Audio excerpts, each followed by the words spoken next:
tomando autoridad sobre el enemigo para saber qué hacer, para combatirlo a través de la obediencia, la fe y la gracia de Dios. Noemí le pidió a Ruth que hiciera 4 cosas. Están en Ruth 3:3. Le dijo: te lavarás pues y te ungirás, y vistiéndote tus vestidos, irás a la era. Ruth debía ir a la era. El monte Moriah fue el lugar donde Salomón comenzó a construir el templo del Señor, en Jerusalén. Estaba localizado sobre la era de Arauna Jebuseo, el lugar provisto por David. Fue también en el monte Moriah donde Abraham había sido probado por Dios cuando se le pidió que sacrificara a su único hijo sobre el altar. Esta es una enseñanza acerca de cómo debemos edificar un templo de alabanza a Dios. El plan de Dios es convertirnos en su templo, desde el cual se proclamará por siempre: Jehová Jireh, el Señor proveerá. Segundo de Crónicas 3:1 dice: comenzó Salomón a edificar la casa de Jehová en Jerusalén, en el monte Moriah, que había sido mostrado a David su padre, en el lugar que David había preparado, en la era de Ornán Jebuseo.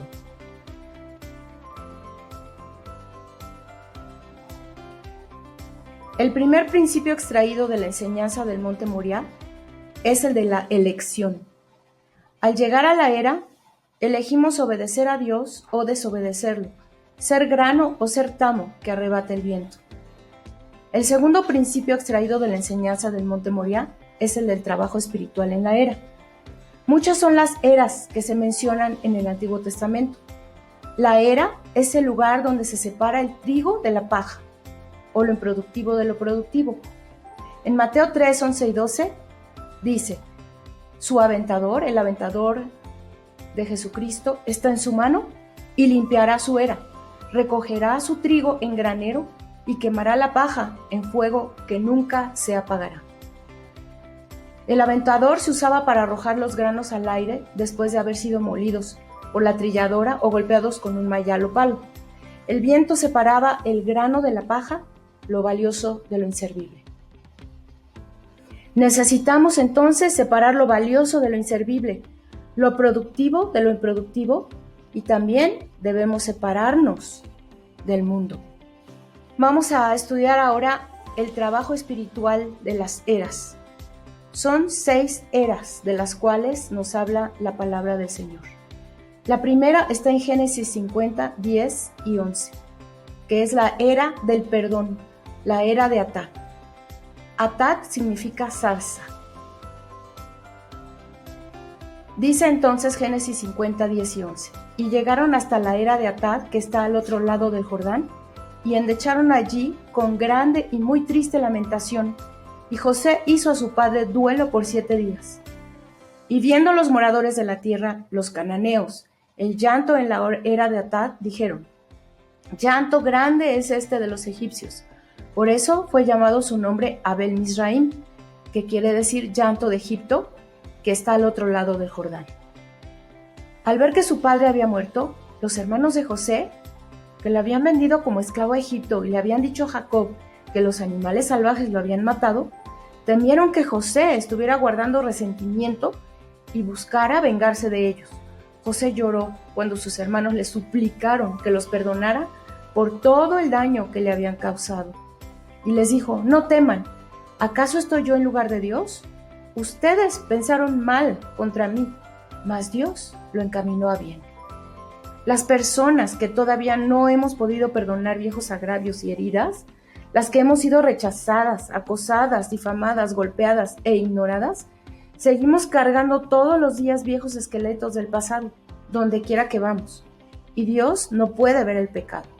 Por eso debemos dirigirnos a la era de Atad, a la zarza, que simboliza el perdón. Debemos decir: ellos pensaron mal contra mí, mas Dios lo encaminó a bien. La venganza no es mía, sino de Dios. Separo el pasado del futuro por medio del perdón. Mateo 6, 14 y 15 nos dice: porque si perdonáis a los hombres sus ofensas, os perdonará también a vosotros vuestro Padre Celestial. Mas si no perdonáis a los hombres sus ofensas, tampoco vuestro Padre os perdonará vuestras ofensas.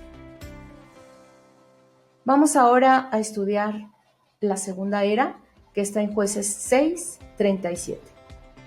La era del llamado, la era de Gedeón.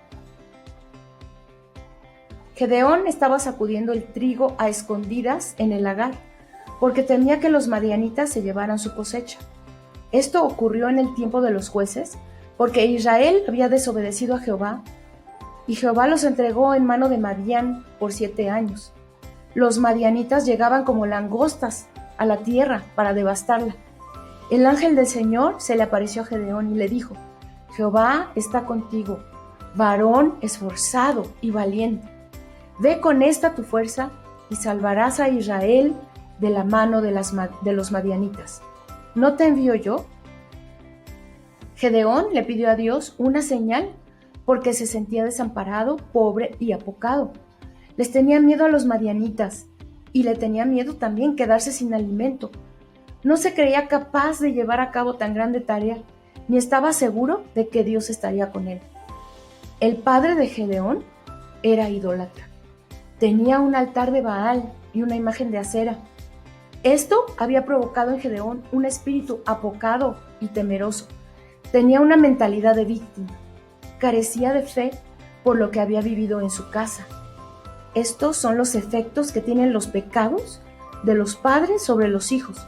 Vemos un ejemplo de cómo estos pecados visitan la maldad de los padres sobre los hijos hasta la 3ª y 4ª generación. Por ello, pidió una prueba de su llamado. Jueces 6:37 dice: He aquí que yo pondré un vellón de lana en la era, y si el rocío estuviera en el vellón solamente, quedando seca toda la otra tierra, entonces entenderé que salvarás a Israel por mi mano, como lo has dicho. Esta era nos enseña acerca de la prueba de nuestro llamado. De hecho, todos tenemos un llamado. Todos estamos llamados a ser guerreros valientes para el Señor, a vestirnos de su armadura y a pelear contra las trampas del maligno. No te preocupes si tienes que pedirle a Dios varias pruebas de que Él estará contigo. Procede con las fuerzas que tienes al momento. Procede con los recursos, el conocimiento, el tiempo y el esfuerzo que tú puedas poner en la tarea. Jueces 6:14 dice: Y mirándole Jehová le dijo: Ve con esta tu fuerza y salvarás a Israel de la mano de los madianitas. ¿No te envío yo? Eclesiastés 9:10 dice: Todo lo que te viniere a la mano para hacer, hazlo según tus fuerzas. Dios te dice hoy, mujer: Jehová está contigo, mujer esforzada y valiente. Ve con esta tu fuerza y haz la obra para la que te envié. ¿No te envío yo? Derriba entonces los viejos altares y levanta uno al único y verdadero Dios viviente. El Espíritu de Dios vendrá sobre ti y tendrás la prueba de tu llamado. Amén. Vamos a estudiar ahora la era de la obediencia, la era de Ruth, que es la 3ª era de la cual habla la palabra de Dios. Y está en Ruth 3, versículos 2, 6 y 14. La era de la obediencia nos dice cómo acercarse al Redentor. Ruth siguió instrucciones precisas de su suegra. En Ruth 3:1 dice: ¿No he de buscar hogar para ti? Le dijo Noemí a Ruth: ¿para que te vaya bien? Las instrucciones que Noemí le dio a Ruth eran para que Dios le diera un hogar y para que recibiera bendición, para que le fuera bien. Ruth podía escoger obedecer o no a su suegra. Ruth respondió: haré todo lo que tú me mandes. El versículo 6 dice: descendió pues a la era e hizo todo lo que su suegra le había mandado. ¿Hacemos todo lo que Dios nos pide que hagamos en su palabra? ¿Sabemos cuáles son sus instrucciones para nosotros? ¿Sabemos lo que Dios quiere que hagamos? ¿Sabemos cuál es el propósito de Dios para nuestra vida?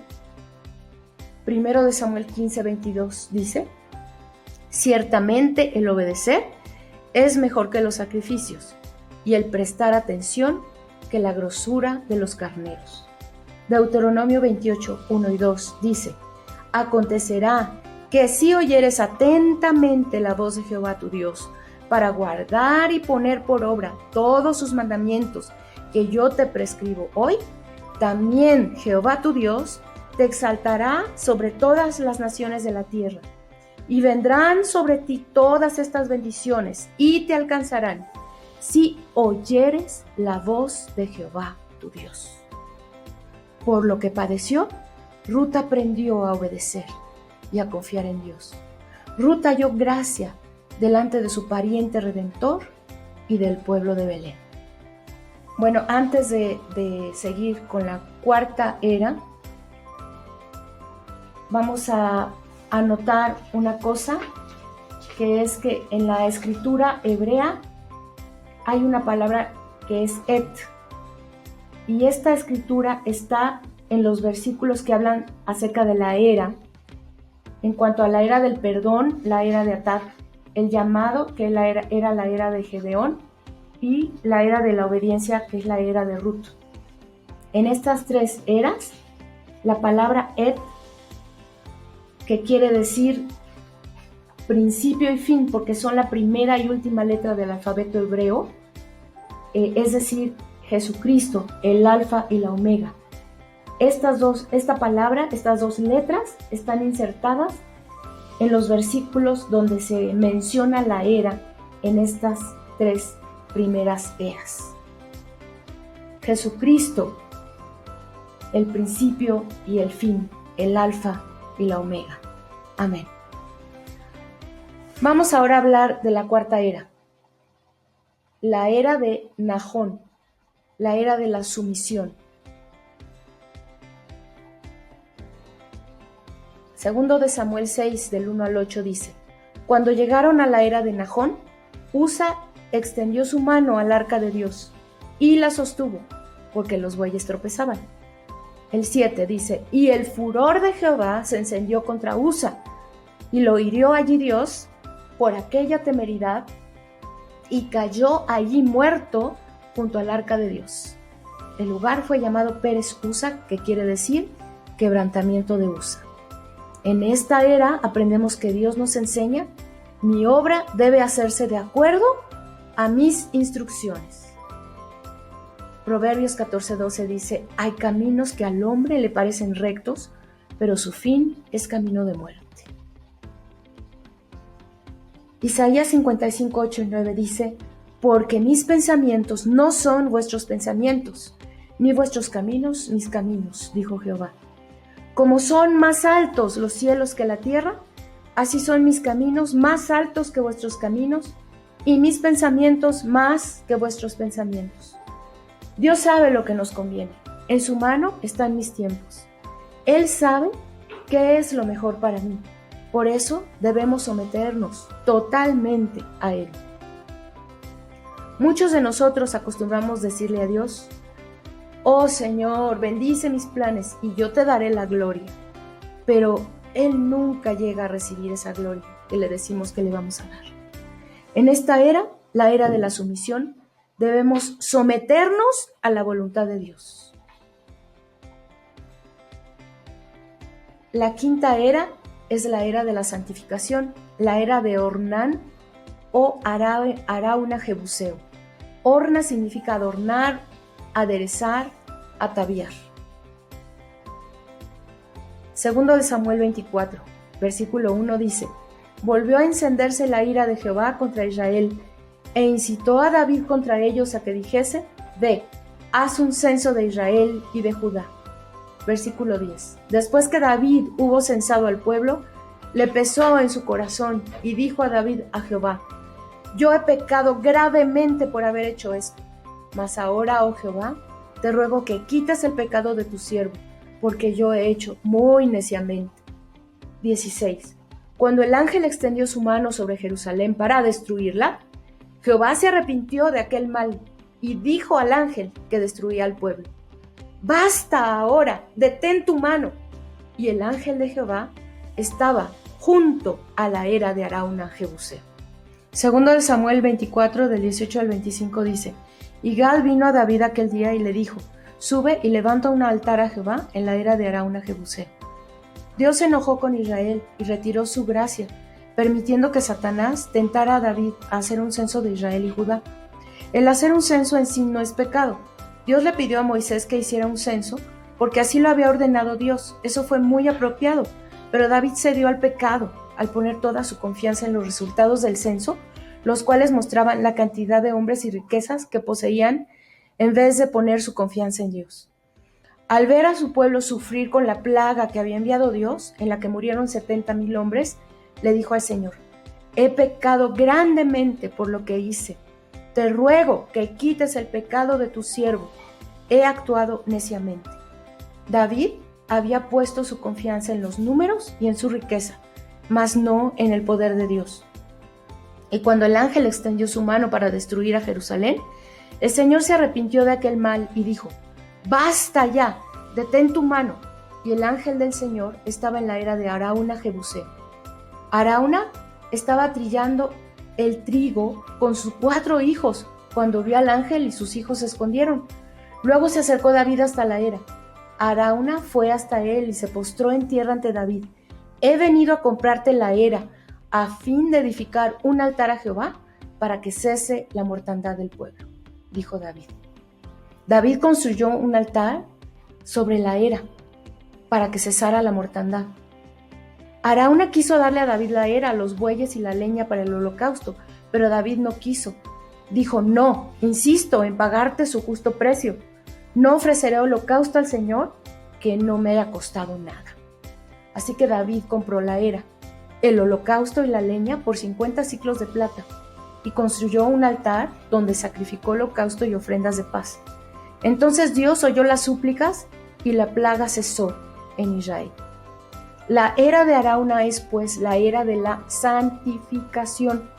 Significa el apartarnos del mundo y sacar al mundo de adentro nuestro. Debemos dejar de confiar en nuestra carne, en nuestras fuerzas, en nuestro entendimiento, en el dinero, en el talento y en cualquier otro recurso material. Y a su vez debemos poner nuestra confianza solo en Dios. Y al igual que con David, esto siempre nos cuesta algo. Aquí vemos el doloroso proceso de separar nuestra inservible carne de nuestro productivo espíritu. Es en esta era donde nosotros nos separamos del mundo. Esto significa nuestra separación de una vida centrada en la carne, de la mente, voluntad, emociones y cuerpo, para centrarla en el Espíritu de Dios. Una vida separada del mundo significa separarnos de las personas, de los lugares o de las cosas que nos unen al mundo en vez de unirnos al reino de Dios. Al proceder así, podremos resistir al diablo y éste huirá de nosotros. Será después de separarnos del mundo, de la carne y del diablo, que nos convertiremos en templos de alabanza a Dios y estaremos siempre proclamando que el Señor proveerá. Jehová Jireh.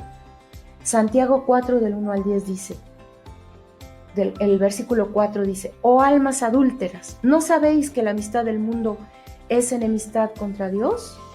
Cualquiera pues que quiera ser amigo del mundo, se constituye enemigo de Dios. El versículo 7 dice: Someteos pues a Dios, resistid al diablo y huirá de vosotros. Acercaos a Dios, el versículo 8, y Él se acercará a vosotros. Pecadores, limpiad las manos, y vosotros, los de doble ánimo, purificad vuestros corazones. Versículo 9. Afligíos y lamentad y llorad. Vuestra risa se convierte en lloro y vuestro gozo en tristeza. El versículo 10. Humillaos delante del Señor y Él os exaltará. Cuando nos arrepentimos de corazón, entonces sentimos ese llanto, ese dolor por lo que ofendimos a Dios. Nos entristecemos porque ofendimos a Dios con nuestro pecado. Y por eso dice: vuestra risa se convierte en lloro y vuestro gozo en tristeza. Y el Señor nos pide humillarnos delante de Él, para entonces Él nos exalte. En el relato de Crónicas se nos dice que David y los ancianos se vistieron de cilicio, es decir, de luto, y se postraron sobre sus rostros en llanto y lamento. Es vital que pasemos por la era de la santificación a fin de llegar a ser personas santas y separadas para Dios. Esta consagración se logra por el poder purificador de su sangre. Amén. La sexta era se encuentra en la entrada de la puerta, es decir, torre de vigilancia, en Samaria. Es la era del discernimiento. Primero de Reyes 22:10 dice: y el rey de Israel y Josafat, rey de Judá, estaban sentados cada uno en su trono, sobre su trono, vestidos de sus ropas reales, en una era a la entrada de la puerta de Samaria, y todos los profetas profetizaban delante de ellos. Fue en la puerta de Samaria, en la torre de vigilancia, donde el rey Acab, uno de los reyes más malvados de Israel, se reunió con Josafat, un rey justo, para discutir si juntos deberían hacer guerra contra Ramot de Galaad. Josafat accedió a pelear juntos, pero antes quiso consultarle al Señor si era su voluntad que así lo hiciera. Acab reunió a sus 400 profetas, quienes siempre le decían lo que él quería escuchar, y ellos le dijeron: sube, porque Dios la entregará en manos del rey.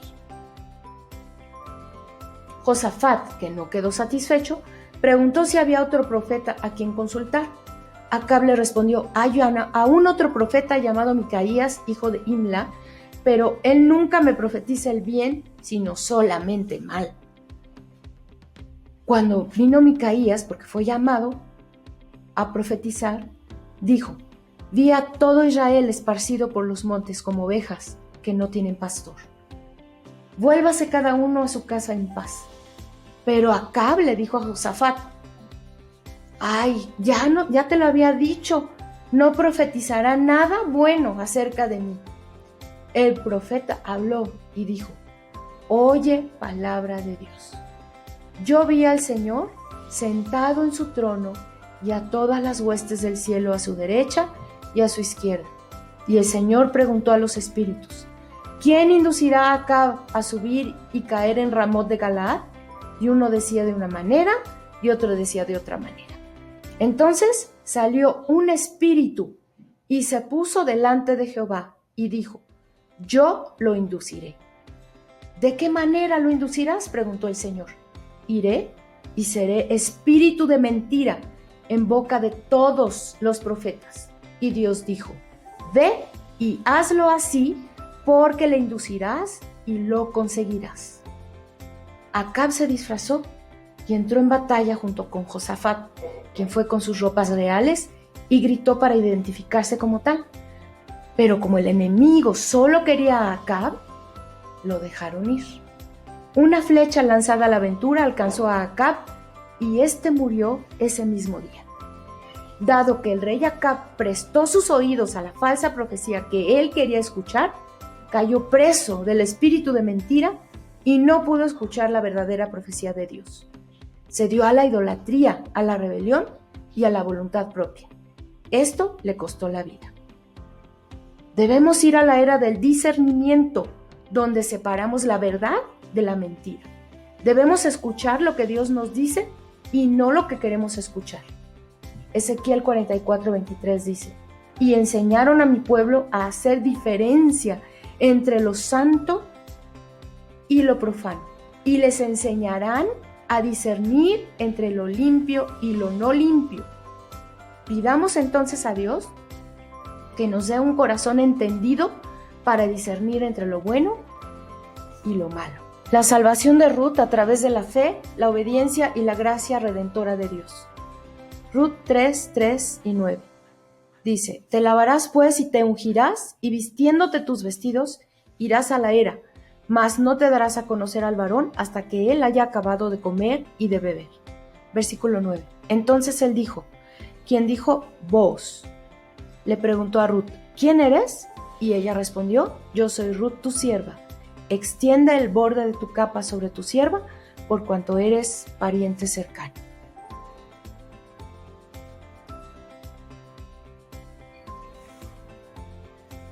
Había 4 cosas que Ruth debía hacer durante la noche después de aventar la parva de las cebadas en la era. Noemí fue quien dio instrucciones a Ruth, le dijo cuál era la estrategia para la batalla contra el enemigo de Dios. Estas instrucciones constituyen una figura del pecador que se convierte a Cristo. En primer lugar, Ruth debía lavarse. Después de haber trabajado todo el día, debía lavarse para acercarse a vos. Hebreos 10:22 dice: acerquémonos con corazón sincero, en plena certidumbre de fe, purificados los corazones de mala conciencia y lavados los cuerpos con agua pura. Cuando llegamos al Señor Jesucristo para recibir la salvación, entonces es hermoso como Él nos dice en Tito 3:5, Él nos salvó no por obras de justicia que nosotros hubiéramos hecho, sino por su misericordia, por el lavamiento de la regeneración y por la renovación en el Espíritu Santo. Nos es necesario, hermanas, nacer de nuevo. Se trata de experimentar un nuevo nacimiento espiritual. En segundo lugar, Ruth debía ungirse con perfume. Debía perfumarse. Se presentó entonces Ruth perfumada ante vos. Los creyentes tenemos una unción del Espíritu Santo. El apóstol Juan, en el capítulo 2, versículo 20 dice: vosotros tenéis la unción del Santo y conocéis todas las cosas. Él nos enseña, el Espíritu Santo nos enseña qué hacer para combatir al enemigo. Es decir, que el Espíritu de Dios es el que nos enseña toda la verdad y todos necesitamos recibir esa enseñanza de su parte. Esa es la única manera en que podemos entender lo que necesitamos saber hoy de la palabra de Dios. Solo el Espíritu de Dios nos puede enseñar las verdades espirituales. En tercer lugar, Noemí le dijo a Ruth: vístete tus vestidos. Debía quitarse esa ropa de luto que llevaba y ponerse un vestido de fiesta. Cuando venimos a Cristo y le aceptamos como Salvador, se nos dijo que Él nos vestía con ropa de salvación y se convertía en nuestra justicia. No solo quitó nuestros pecados, no solo nos regeneró, convirtiéndonos en hijos de Dios, sino que también nos impartió, nos traspasó su propia justicia, porque nosotros no tenemos ninguna justicia propia. En realidad se puede hablar de un manto de justicia, con el cual Él reviste a todos los que Él salva. Así lo dice Isaías 61:10. Él me ha vestido de ropas de salvación, me ha envuelto en manto de justicia. Como el novio se engalana con una corona, como la novia se adorna con sus joyas. Cristo nos cubre como con un manto a los pecadores que creemos en Él. De manera que Dios nos ve unidos a Cristo y su justicia se convierte en nuestra justicia. Por último, la cuarta cosa que Noemí le pidió a Ruth que hiciera fue que le dijera a vos que quería tenerle a él como su Goel, o sea, es decir, como su redentor, como su pariente redentor. Una de las leyes extrañas de aquel entonces hacía necesario que Ruth le descubriera sus intenciones a Booz. Ella debía pedirle a Booz que fuera su pariente redentor, y Booz tenía que esperar hasta que Ruth diera algún indicio de que ella misma quería que él fuese su pariente redentor. Noemí instruyó a Ruth a que fuera a la era y que le dijera a Booz cuáles eran sus intenciones.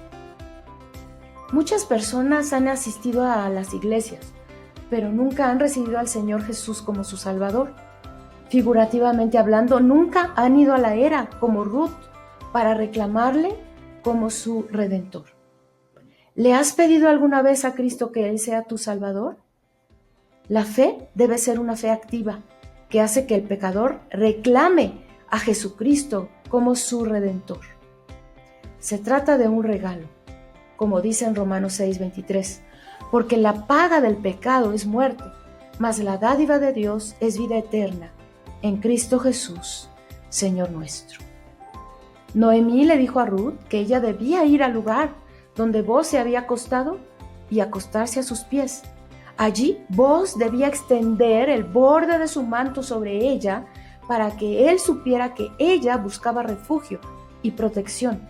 Ahora, esto era una manera simbólica y humilde de decirle a Booz que ella estaba dispuesta a aceptarle como su Goel, o sea, su pariente redentor. Ruth fue una mujer obediente. Ruth le respondió a Noemí: haré todo lo que tú me mandes. Descendió pues al campo e hizo todo lo que su suegra le había mandado. Primero de Samuel 15:22 dice: se complace Jehová tanto en los holocaustos y víctimas como en que se obedezca a las palabras de Jehová. Ciertamente el obedecer es mejor que los sacrificios y el prestar atención que la grosura de los carneros. Ruth obedeció todo mandato e instrucción de Noemí. En cuanto a nosotros, demos gracias a Dios que tenemos un Salvador y nuestra relación con Él es también una historia de amor, porque Él se entregó a sí mismo a la muerte en la cruz para poder redimirnos. En el versículo 11 leemos las palabras de Booz que dijo: ahora pues, no temas, hija mía, haré contigo como tú digas, pues toda la gente de mi pueblo sabe que eres mujer virtuosa. La reputación de esta joven extranjera, que en otras circunstancias, en circunstancias normales, habría sido una paria, es decir, una persona que pertenece a la clase social inferior en Belén, porque la ley de Moisés no admitía la presencia de una moabita. Deuteronomio 23 nos dice que no entrará amonita ni moabita en la congregación de Jehová, ni hasta la 10ª generación de ellos. No entrarán en la congregación de Jehová para siempre, por cuanto no salieron a recibir con pan y agua al camino cuando salisteis de Egipto, y porque alquilaron contra ti a Balaam, hijo de Beor, de Petor en Mesopotamia, para maldecirte. A ella, a Ruth, se le había dicho que una moabita no podría entrar en la congregación del Señor. Su suegra Noemí ya le había advertido que no habría posibilidades de que ella se casara, y Ruth había aceptado esa situación. La gente del pueblo la habrá observado cuidadosamente cuando llegó por primera vez, pero ya vemos la buena fama, el favor de Dios, el hilo invisible de la gracia de Dios. Ruth tendría que limitarse a esperar a que Booz actuase, porque la redención estaría a cargo de él con su muerte, con la muerte de Jesucristo en la cruz, que fue cuando su obra de redención fue consumada. Amén.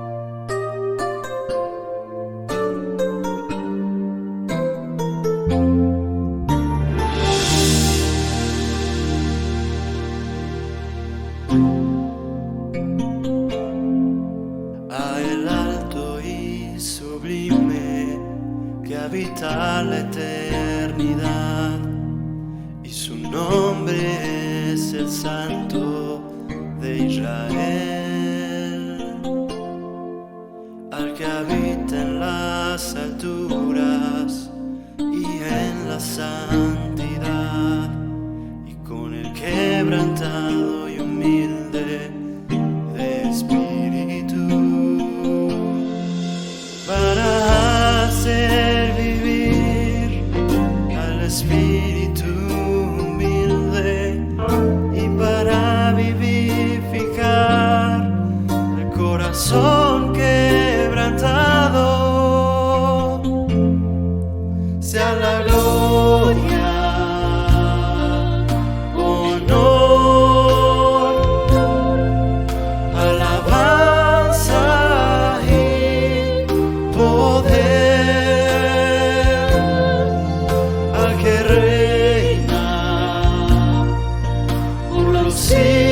siglos, y su nombre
forma pelearemos contra el enemigo a favor del pueblo de Dios?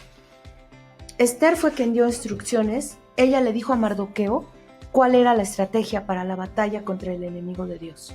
Gobernemos y reinemos con el cetro de la oración y el ayuno.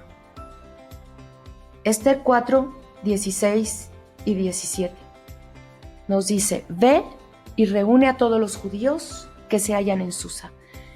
Instrucciones de Esther a Mardoqueo. Y ayunad por mí, y no comáis ni bebáis en 3 días, noche y día.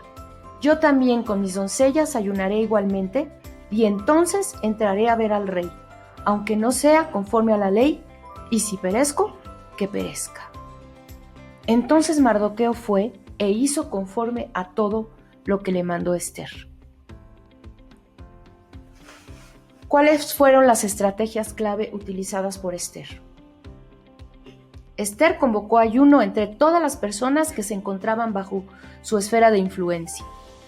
Conocía el poder de la unidad, conocía el poder de un espíritu quieto y obediente sobre el enemigo.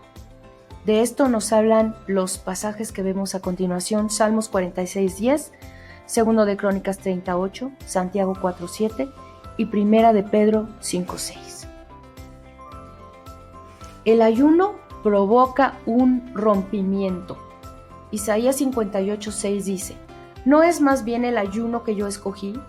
Desatar las ligaduras de impiedad, soltar las cargas de opresión y dejar ir libres a los quebrantados, y que rompáis todo yugo. El ayuno provoca entonces un rompimiento. Fortalece el espíritu para poder llevar a cabo su obra. Desata el poder de la intercesión. Desata dirección para tomar decisiones. Suaviza el corazón y lo prepara para el arrepentimiento. Quebranta el orgullo y trae humildad. Descarga la estrategia y el rompimiento en el momento de la crisis. Trae revelación de parte de Dios. Desata la sabiduría de Dios, que es la inteligencia. Dios le dio entendimiento y sabiduría a Esther. Esther fue discreta, tuvo entendimiento del decreto del rey. Atac se lo dio a conocer, se basó en lo que entendió acerca del decreto, pero no se basó en emociones. El conocimiento de Esther de la cultura persa le dio poder para actuar en beneficio de su pueblo. Dios nos capacita para su obra. Dios nos capacita para la obra a la cual nos mandó hacer. Él no nos deja solos, hermanas, no nos deja solas. Él nos da todo lo que necesitamos para poder cumplir con lo que Él nos manda hacer. Esther usó una estrategia sabia. Con sabiduría de Dios y el conocimiento que adquirió como reina para saber qué hacer, Esther reescribió el decreto para bendecir a su pueblo. Esther supo qué hacer, supo cómo actuar, y así pudo reescribir el decreto en beneficio del pueblo de Dios. Satanás opera a través de lo que elegimos, por eso la oración y el ayuno son tan importantes. El reino de Dios nos permite vencer. Esther actuó dentro de su área de autoridad. Dios te entregó un territorio en tus manos. Cada reina tiene un reino. El ayuno purifica y transforma nuestras mentes y nuestra forma de pensar. Quiebra las influencias de nuestra cultura y nos alinea con la cultura del reino. Nos hace caminar en santidad. Propicia la toma sabia de decisiones. El ayuno propicia la gracia de un pensamiento creativo, el discernimiento de espíritus y un plan estratégico para liberar a las naciones. Un obstáculo es la manera en la que reaccionamos ante las situaciones. El ayuno quiebra las fortalezas mentales y espirituales que nos controlan y nos hace libres para cumplir con el propósito que Dios puso en nuestros genes. El ayuno nos hace libres para cumplir el propósito que Dios puso en nuestros genes. Gloria a Dios. Él nos hace libres, el Señor nos hace libres, pero debemos ayunar para poder ser libres, hermanas. Eleanor Roosevelt, la esposa del presidente de Estados Unidos Roosevelt, dijo: una mujer es como una bolsita de té. No se puede saber lo fuerte que es hasta que la pones en agua caliente. En efecto, cuando somos pasadas por una situación de crisis, sacamos a relucir nuestro verdadero carácter. Si tenemos un carácter transformado por el Espíritu Santo de Dios, entonces tendremos una respuesta sabia, una respuesta de paz, una respuesta de gozo. Y si no, entonces saldrán de nuestra boca cosas como sapos, cosas que a Dios no le agradan, ¿verdad? Vamos a estudiar ahora el espíritu de orfandad. El mayor obstáculo que tenemos que enfrentar para obtener la unción de Dios. El espíritu de orfandad fue manifestado por Esther cuando le expresó a Mardoqueo su temor a la muerte o a dejar de ser reina, si se presentaba delante del rey sin ser llamada. Ella tuvo que librar una batalla espiritual y emocional que se basaba en destruir el espíritu de orfandad. Esther 4:14 dice: todos los siervos del rey y el pueblo de las provincias del rey saben que cualquier hombre o mujer que entra en el patio interior para ver al rey, sin ser llamado, una sola ley hay respecto a él: ha de morir, salvo aquel a quien el rey extendiera el cetro de oro, el cual vivirá. Y yo no he sido llamada para ver al rey estos 30 días. Aquí Esther está mostrando un espíritu de inseguridad y de temor. La pérdida de sus padres provocó en Esther la pérdida de identidad. En Hebreos 12, del 11 al 15, la palabra de Dios dice: es verdad que ninguna disciplina al presente parece ser causa de gozo, sino de tristeza, pero después da fruto apacible de justicia a los que en ella han sido ejercitados. Por lo cual, levantad las manos caídas y las rodillas paralizadas, y haced sendas derechas para vuestros pies, para que lo cojo no se salga del camino, sino que sea sanado. Seguid la paz con todos y la santidad, sin la cual nadie verá al Señor. Amén. Vamos a ver cuáles son las características de una persona con espíritu de orfandad. Vamos a ver cuáles son las características de una persona con un espíritu de orfandad. La persona se convierte en el centro de su propio universo, se aleja de Dios, se convierte en su propio recurso. Dios le provoca miedo, carece de identidad emocional, carece de autoestima, busca su identidad con sus propias fuerzas, se siente sola e insegura. No está en el corazón del Padre que la protegería, afirmaría, proveería y le expresaría su amor. No se siente aceptada.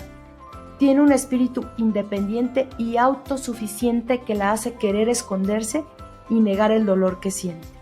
Se autoprotege. Está llena de temor, ansiedad e inseguridad. Está constantemente preocupada por la provisión y la protección. Funciona en sus propias fuerzas, alejada de Dios. Intenta ocultar sus ofensas y debilidades. Alberga constantemente un espíritu de abandono, soledad, marginación y aislamiento. No puede recibir amor. Busca aprobación constante. Esther ganaba el favor de todos. Ella se esforzaba por ser aprobada por todos. Tiene sentido de sobrevivencia, obsesionada por proteger lo que tiene miedo a perder. ¿Cuáles son las características por las cuales se adquiere el espíritu de orfandad? Por haber sido aislada y marginada de tu familia, por haber sido forzada a vivir en un mundo pagano, porque te arrebataron tu paz y seguridad, porque te forzaron a ceder para poder sobrevivir. ¿Cuáles son las medidas que debemos tomar contra el espíritu de orfandad? Isaías 35:4 nos dice: decid a los de corazón apocado, esforzaos, no temáis, he aquí que vuestro Dios viene con retribución, con pago. Dios mismo vendrá y os salvará. Amén. Vamos a ver ahora los decretos. ¿Qué es un decreto? Es una sentencia, una decisión o una orden oficial. Esther 4:11. Y en cada provincia y lugar donde el mandamiento del rey y su decreto llegaba, tenían los judíos gran luto, ayuno, lloro y lamentación. Cilicio y ceniza era la cama de muchos. Este fue el decreto que Amán propició para la destrucción del pueblo judío. Este decreto trajo gran luto, nos dice la palabra, ayuno, lloro y lamentación al pueblo de Esther. Esther actuó a favor de su pueblo y entonces reescribió el decreto para deshacer los planes del enemigo. El decreto de Esther determina nuestro estilo de vida y de nuestras generaciones. Como dice en Esther 8:8, escribid pues vosotros a los judíos como bien os pareciere en nombre del rey, y selladlo con el anillo del rey, porque un edicto que se escribe en nombre del rey y se sella con el anillo del rey no puede ser revocado. ¿Qué dice la palabra de Dios que debemos hacer? Job 22:27 al 30 dice: orarás a él y él te oirá, y tú pagarás tus votos. Determinarás asimismo una cosa y te será firme, y sobre tus caminos resplandecerá luz. Cuando fueren abatidos dirás tú, enaltecimiento habrá, y Dios salvará al humilde de ojos. Él libertará al inocente, y por la limpieza de tus manos, éste será librado. Amén. La palabra cosa en hebreo es omer, lo que significa palabra, discurso o promesa. La palabra en hebreo para firme es kum, lo cual no solamente significa firmar, sino también levantarse o ponerse de pie. Entonces, este versículo se puede leer como sigue: determinarás a sí mismo una palabra y se levantará, crecerá y se afirmará. Amén. Este se encuentra en el Salmo 2, versículos del 7 al 9, y dice: yo publicaré el decreto. Jehová me ha dicho: mi hijo, mi hija eres tú, yo te engendré hoy. Pídeme, hija, y te daré por herencia las naciones, y como posesión tuya los confines de la tierra. Los quebrantarás con vara de hierro, como vasija de alfarero los desmenuzarás. Amén. Las palabras tienen poder. Dios nos dio el poder para atar y desatar. Proverbios 18:21 dice: la muerte y la vida están en poder de la lengua. Mateo 16:19 dice: a ti te daré las llaves del reino de los cielos, y todo lo que atares en la tierra será atado en los cielos, y todo lo que desatares en la tierra será desatado en los cielos. Reescribamos algunos decretos con relación a mi familia. Proverbios 11:21 dice: tarde o temprano el malo será castigado, mas la descendencia de los justos será librada. Amén. Declaro que mi descendencia será librada de todo plan maligno que se levante en contra del plan y propósito de Dios para mi vida. Salmo 112:2. Su descendencia será poderosa en la tierra. La generación de los rectos será bendita. Declaro que mis descendientes serán poderosos en Dios y benditos en la tierra. Hechos 16:31. Cree en el Señor Jesucristo y serás salvo tú y tu casa. Declaro que toda mi familia será salva. Reescribamos algunos decretos ahora con relación a mi ciudad. Isaías 37:35 dice: porque yo ampararé a esta ciudad para salvarla por amor de mí mismo y por amor de David mi siervo. Declaro que Dios protege y favorece a la Ciudad de México, a mi ciudad, con el fin de salvarla. Salmo 127:1. Si Jehová no edificare la casa, en vano trabajan los que la edifican. Si Jehová no guardare la ciudad, en vano vela la guardia. Declaro que Dios vela por la Ciudad de México, porque hay una guardia de la cual formo parte. Amén. Esther reveló la esencia de su naturaleza. Esther fue confrontada por Dios en un momento decisivo de su vida. En ese momento fue revelada la esencia de su naturaleza y su verdadero carácter, que definiría su futuro y determinaría el destino de su pueblo. Ella actuó en contra de las normas del protocolo. Estuvo dispuesta a dar su vida por su pueblo, porque tenía la seguridad de que Dios la había posicionado como reina, había entendido su llamado y su propósito. Esther se levantó de la pasividad y de la indiferencia, tomó acción de producir y levantarse de las ruinas. La acción dentro de la voluntad de Dios trae vida. El verbo de Dios crea vida. Esther se paró en la brecha, levantó vallado, peleó la batalla espiritual y actuó en favor de su pueblo. Hebreos 12, versículo 12 dice: por lo cual, levantad las manos caídas y las rodillas paralizadas.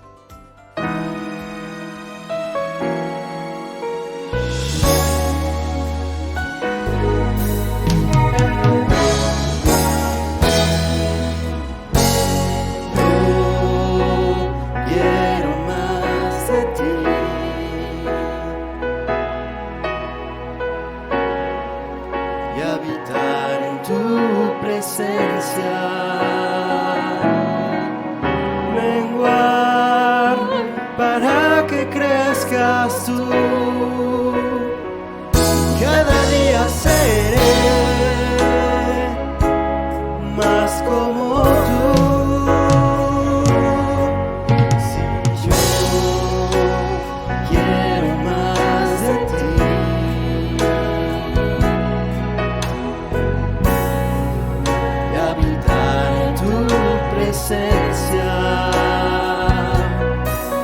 menguar para que crezcas tú. Cada día seré más como tú. Quebranta mi corazón, quebranta mi vida, te entrego mi voluntad a ti. Todo lo que soy, Señor, todo cuanto tengo es tuyo. Yo quiero menguar para que crezcas tú.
seas tú.